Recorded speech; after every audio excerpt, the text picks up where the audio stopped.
Welcome to રશ્મિજ રસોઈ। ઓમ નમઃ શિવાય। આપ સૌમાં રહેલા શિવ તત્વને મારા વંદન।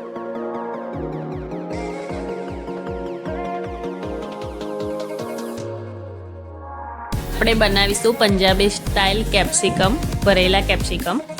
એની માટે પહેલાં મસાલો તૈયાર કરી દઈશું। કઢાઈમાં તેલ લીધું છે, 1 વાટકી જેટલો ચણાનો લોટ, અને એને તેલમાં મિક્સ કરી લઈશું। તેલમાં આપણે આને મસાલો એડ કરીશું। આ મસાલામાં અડધી ચમચી મીઠું, મરચું 1 ચમચી, અડધી ચમચી હળદર, અને બરાબર મિક્સ કરી અને 10 મિનિટ સુધી આપણે એને હલાવતા રહીશું અને શેકી લઈશું મસાલો।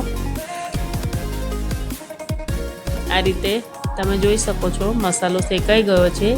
એમાં મેં આગળથી એક ચટણી તૈયાર કરેલી છે, સિંગદાણા, કોપરું, મીઠું ને મરચું।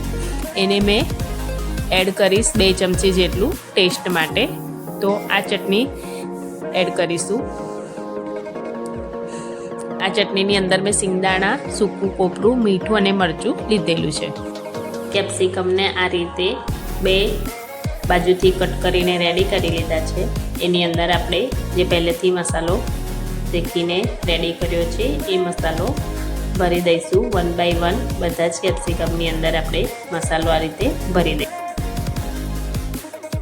કેપ્સિકમને આ રીતે 2 બાજુથી કટ કરીને રેડી કરી લીધા છે।